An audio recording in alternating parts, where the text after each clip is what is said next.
Halo, assalamualaikum warahmatullahi wabarakatuh. Kita bertemu kembali dalam pembelajaran sejarah peminatan untuk kelas 10. Nah, untuk kesempatan kali ini kita akan belajar tentang cara berpikir sejarah.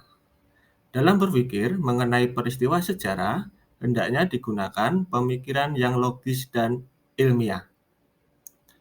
Berpikir logis nantinya akan selalu mempertimbangkan akal, sehingga bersandar pada fakta-fakta yang sesungguhnya terjadi.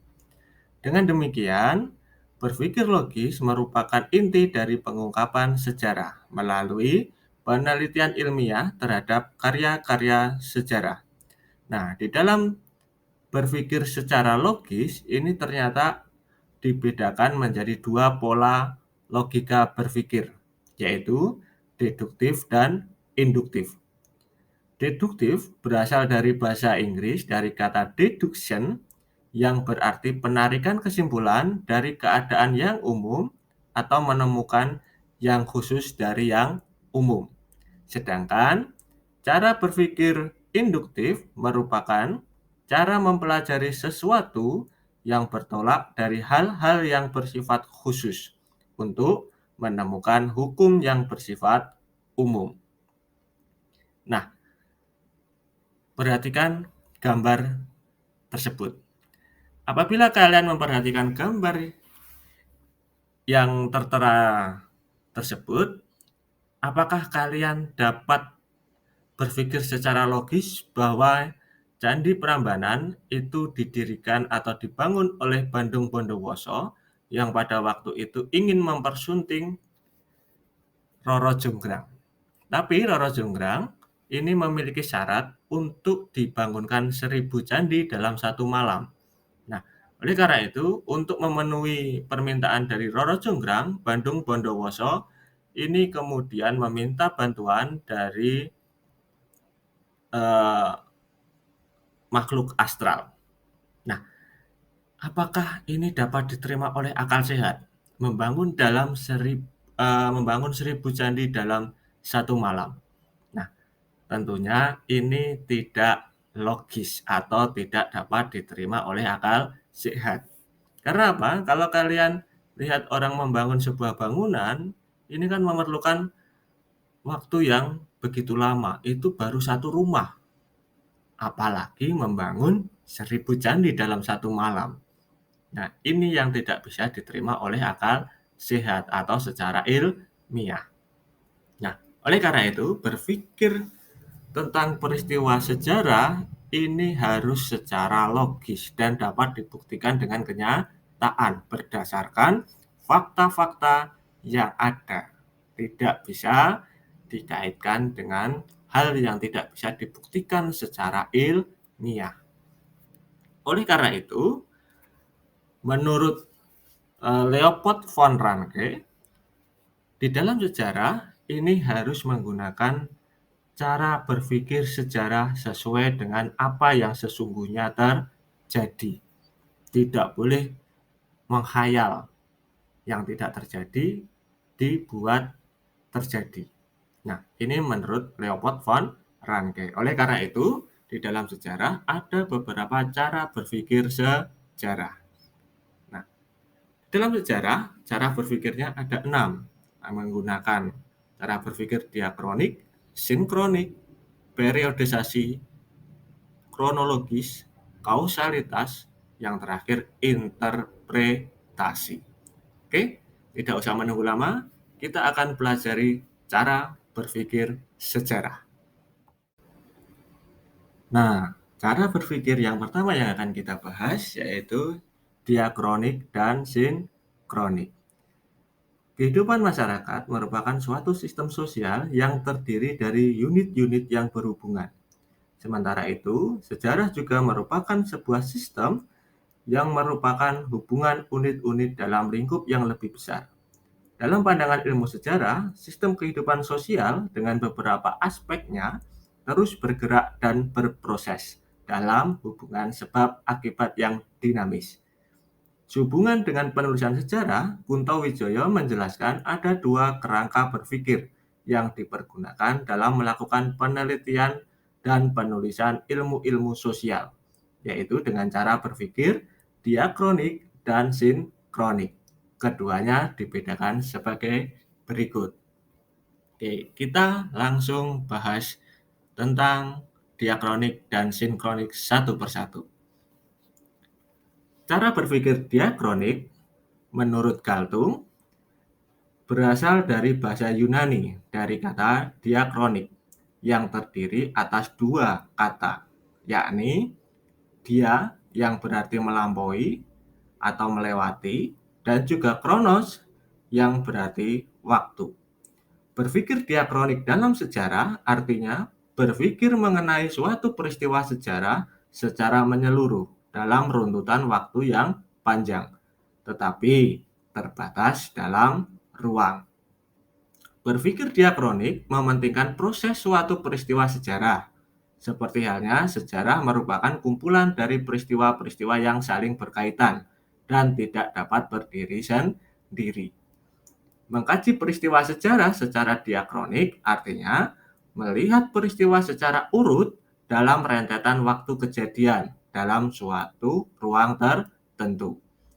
Pendekatan diakronis merupakan salah satu yang menganalisis evolusi atau perubahan suatu dari waktu ke waktu, yang memungkinkan seseorang untuk menilai bagaimana bahwa suatu perubahan itu terjadi sepanjang masa, sehingga memungkinkan sejarawan untuk mendalilkan kata mengapa keadaan tertentu lahir dari keadaan sebelumnya atau mengapa keadaan tertentu berkembang atau berkelanjutan. Nah, konsep berpikir diakronik ini contohnya apabila kita belajar tentang proklamasi kemerdekaan. Yang namanya proklamasi kemerdekaan pastinya akan diiringi oleh peristiwa-peristiwa sebelumnya dan kemudian peristiwa-peristiwa yang akan mengikutinya. Nah, itu contoh diakronik yang mana peristiwa proklamasi diawali dari kekalahan Jepang, kemudian muncul peristiwa Rengas Dengklok, kemudian penyusunan teks proklamasi di rumah Laksamana Maeda yang kemudian barulah proklamasi dilaksanakan di Jalan Pegangsaan Timur, rumah Insinyur Soekarno. Tapi yang namanya peristiwa proklamasi tidak berhenti sampai di situ saja. Nantinya akan muncul peristiwa yang mengikutinya, seperti halnya nanti adanya kedatangan sekutu maupun kedatangan Belanda yang akan menghasilkan agresi militer. Nah, cara berpikir diakronik ini ternyata memiliki ciri-ciri dalam sejarah. Yang pertama, diakronik mempelajari kehidupan sosial antar dimensi waktu yang sangat berkaitan. Satu peristiwa akan berkaitan dengan peristiwa lainnya, yaitu dengan menggunakan kausalitas atau konsep sebab akibat. Yang kedua, menjelaskan kehidupan masyarakat secara berkesinambungan dan terus-menerus atau saling berkelanjutan. Yang ketiga, digunakan dalam ilmu sejarah. Yang keempat, menguraikan kehidupan masyarakat secara dinamis atau berubah-ubah. Yang terakhir, mempelajari kehidupan sosial yang meluas dalam dimensi waktu. Ini merupakan ciri-ciri dari konsep atau cara berpikir diakronik. Nah, bagaimana untuk cara berpikir sinkronik? Cara berpikir sinkronik ini merupakan cara berpikir yang berasal dari bahasa Yunani yang berarti dengan, atau sin yang berarti dengan, dan kronos yang berarti waktu atau masa. Dengan demikian, berpikir sinkronik dalam sejarah merupakan cara mempelajari suatu peristiwa sejarah lengkap dengan berbagai aspeknya pada waktu atau kurun waktu tertentu yang terbatas. Kajian sinkronik bersifat mendalam dan serius serta sulit. Berdasarkan uraian tersebut dapat diambil kesimpulan bahwa pengertian cara berpikir sinkronik dalam sejarah yaitu mempelajari atau mengkaji struktur maupun karakter suatu peristiwa sejarah dalam waktu atau kurun waktu tertentu. Contohnya, jika kita ingin mengkaji revolusi di Indonesia, bisa saja dikaji dengan membandingkan revolusi-revolusi di tempat lain. Misalnya dengan revolusi Amerika tahun 1776 ataupun Perancis 1789. Nah, pendekatan sinkronik akan mencoba mengkaji persamaan-persamaan dari revolusi tersebut tanpa terlalu memperhatikan waktu dan tempat terjadinya suatu peristiwa. Nah, oleh karena itu, berikut ciri-ciri dari cara berpikir sinkronik. Yang pertama, untuk cara berpikir sinkronik, mengamati sebuah peristiwa kehidupan sosial secara multidimensional. Artinya, sebuah peristiwa yang terjadi dapat dipandang dari berbagai sudut pandang. Yang kedua, konsep sinkronik memandang kehidupan masyarakat sebagai suatu sistem yang memiliki struktur dan berkaitan antara satu unit dengan unit lainnya. Yang ketiga, mendeskripsikan aspek-aspek kehidupan masyarakat bagian demi bagian secara mendetail. Yang keempat, terbatas dalam waktu tapi meluas dalam ruang. Kemudian, yang kelima, bersifat horizontal atau mendatar. Yang keenam, konsep sinkronik mengkaji suatu peristiwa secara serius dan mendalam. Nah, oleh karena itu, pendekatan diakronik digunakan oleh ilmu sejarah, sedangkan sinkronik digunakan oleh ilmu sosial. Namun, pada saat ini digabungkan dan juga dipisahkan antara ilmu sosial dan ilmu sejarah. Tidak seketat pada waktu-waktu sebelumnya. Kaum intelektual semakin menyadari perlunya kerjasama antar kedua macam ilmu demi menambah ketajaman analisis dan pada akhirnya menghasilkan penelitian yang lebih komprehensif. Contohnya dari penggunaan konsep, teori, dan permasalahan ilmu sosial dalam penelitian sejarah. Nah, contohnya yaitu penelitian dari Sartono Kartodirjo yang membahas tentang pemberontakan petani Banten tahun 1888. Nah, konsep berpikir sinkronik dan diakronik dalam sejarah sangatlah penting. Hal ini dikarenakan sejarah tidak semata-mata bertujuan menceritakan suatu kejadian, tetapi menerangkan kejadian itu dengan melengkapi sebab yang mendasari dan akibat yang akan ditimbulkan. Nah, dengan menggabungkan konsep berpikir sinkronik dan diakronik, maka akan diperoleh pemahaman tentang apa yang terjadi, tetapi juga akan berkembang menjadi mengapa peristiwa itu terjadi. Dengan memadukan kedua cara berpikir itu, maka bukan hanya menjelaskan keterkaitan antar bagian, namun juga urutan-urutan kronologis dan dinamis dalam durasi waktu tertentu.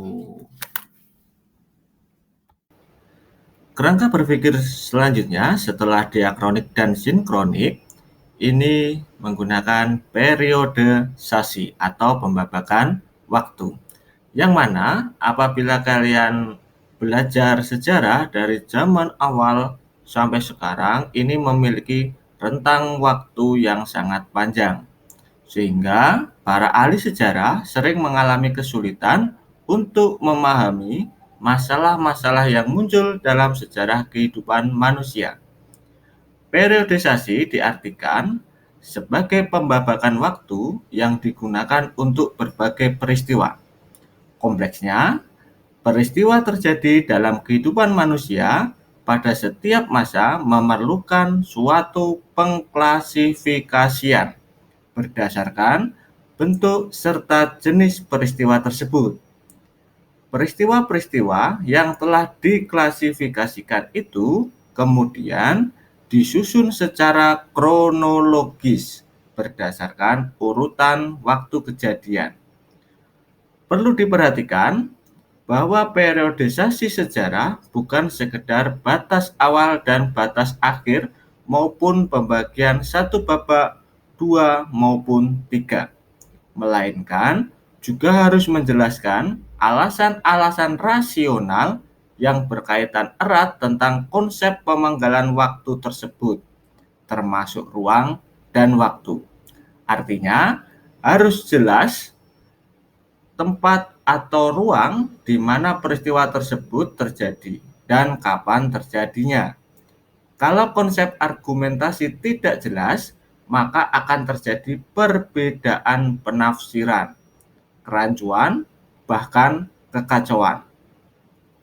Periodisasi digunakan untuk menentukan rentang waktu atau masa sejak manusia ada hingga sekarang, yang merupakan rentang yang sangat panjang, sehingga para ahli sejarah kemudian akan mengklasifikasikan seperti penjelasan di atas. Nah, periodisasi digunakan untuk mempermudah pemahaman tentang sejarah kehidupan manusia. Periodisasi yang dibuat oleh banyak peneliti nantinya akan ada perbedaan-perbedaan pandangan, sehingga periodisasi sejarah bersifat subjektif yang dipengaruhi subjek permasalahan serta pribadi penelitinya. Oleh karena itu, terdapat beberapa kriteria dalam periodisasi atau pembabakan suatu sejarah.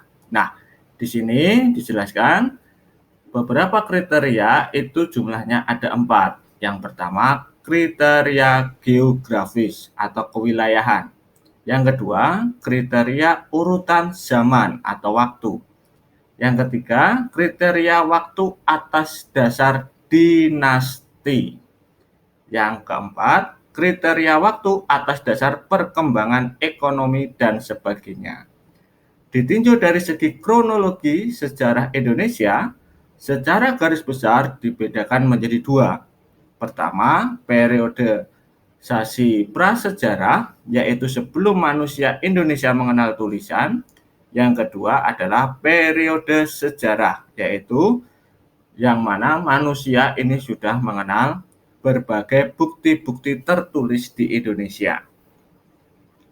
Periodisasi di Indonesia, menurut pendapat Van Steen-Kallenveld dan Van der Hoop serta Van Hekeran, yang mana ahli-ahli tersebut meninjau dari pendekatan atau kriteria jenis teknologi periodisasi prasejarah Indonesia, yang mana kemudian akan dibagi menjadi 4 bagian, yaitu zaman batu tua atau Paleolitikum, kemudian zaman batu matia Mesolitikum, yang ketiga zaman batu muda atau Neolitikum, yang terakhir zaman logam, yaitu sudah mengenal berbagai alat yang terbuat dari perunggu maupun besi.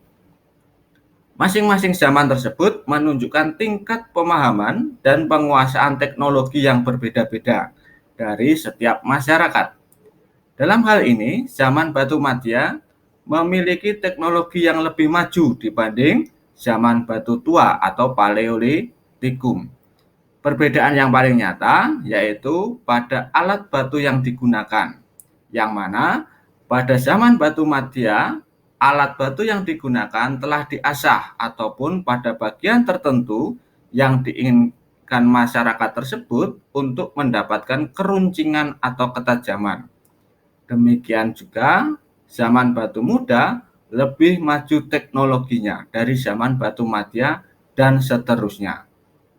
Nah, selanjutnya, pembabakan prasejarah yang ada di Indonesia menurut pendapat Sujono, yang mana kemudian beliau membagi periodisasi Indonesia berdasarkan lingkungan manusia dan budayanya menjadi 3 bagian. Yang pertama, periodisasi berburu dan meramu, yang mana pada waktu itu masyarakat dalam kehidupannya ini sering melakukan pemburuan terhadap hewan-hewan dan juga kemudian mencari bahan makanan yang kemudian akan diramunya. Nah, kalau kalian akan belajar di sejarah prasejarah atau manusia praaksara, nanti akan dijelaskan lebih lanjut bagaimana cara berburu dan juga cara meramu. Yang kedua ada metode bercocok tanam, yang mana masyarakat pada waktu itu sudah dapat mengolah lahan di sekitarnya untuk dijadikan sebagai lahan sawah ataupun ladang. Yang ketiga, periode perundagian. Nah, ini menurut Sujono. Kemudian, untuk pembabakan waktu, bisa juga dalam penyusunan periodisasi ini mempertimbangkan kriteria seperti faktor geografis, geologi, dan juga faktor alat dan perkembangannya. Berdasarkan dinasti atau garis keturunan raja maupun perkembangan agama dan sebagainya. Contoh, pembabakan waktu sejarah berdasarkan geologi, yang mana ada pembagian yang pertama ada Asoikum atau zaman tertua, yang mana pada waktu itu bumi masih panas. Yang kedua ada Paleozoikum, zaman primer. Yang ketiga ada Mesozoikum atau zaman sekunder. Yang terakhir ada Neozoikum, yang mana pada zaman Neozoikum nantinya manusia ini sudah muncul di bumi. Nah, ini menurut pembagian berdasarkan geologis. Kemudian menurut Sartono Kartodirjo, sejarah Indonesia ini dibagi menjadi zaman prasejarah atau zaman manusia praaksara, di mana manusia ini belum mengenal tulisan. Yang kedua ada zaman kuno, yang mana zaman kuno ini nantinya akan terdiri dari kerajaan-kerajaan kuno yang bercorak Hindu, Buddha. Kemudian zaman baru, yang mana akan muncul kerajaan-kerajaan yang lebih modern, yang mana ini akan muncul kerajaan-kerajaan Islam, maupun nanti dengan kedatangan bangsa Barat ke Indonesia. Yang terakhir ada masa Republik Indonesia, yang mana ini diawali dari kemerdekaan pada tahun 1945 sampai sekarang. Ini menurut Sartono Kartodirjo. Nah, di dalam periodisasi, dalam penyusunannya ada tujuan periodisasi, yaitu yang pertama, membantu mempermudah memahami sejarah. Yang kedua, membantu mengklasifikasikan atau mengelompokkan peristiwa-peristiwa sejarah. Yang ketiga, memenuhi persyaratan sistematika ilmu pengetahuan. Yang keempat, mempermudah dalam menganalisis perkembangan dan perubahan yang terjadi di setiap periode. Yang kelima, menyederhanakan rangkaian peristiwa sejarah.